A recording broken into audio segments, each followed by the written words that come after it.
রাফিন স্কুলে সবার সামনে হঠাৎ প্যান্ট খুলে সুইমিং পুলে লাফ দিল, কারণ স্কুলের এক সুন্দরী মেয়ে নীলা নাকি পানিতে ডুবে গেছে। রাফিন দুর্দান্ত সাঁতার জানে, মুহূর্তেই সে মেয়েটার কাছে পৌঁছলো। মেয়েটাকে তুলে দেখে সে হতবাক, আসলে সেটা একটা পুতুল। রাফিন কিছুই বুঝতে পারছিল না। ঠিক তখনই স্কুলের দুষ্কৃতিকারী ডনের দল হাসতে হাসতে এগিয়ে এলো।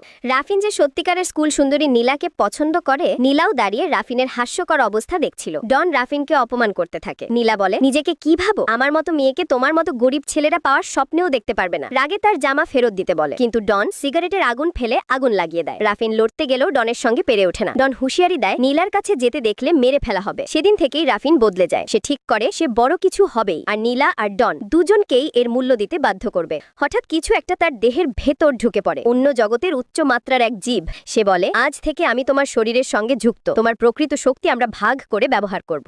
তারপর থেকেই রাফিনের শরীর অদ্ভুত শক্তিশালী হয়ে যায়। ডনের লোকজন এসে রাফিনকে মারতে চায়। রাফিন প্রথমে ভয় পেলেও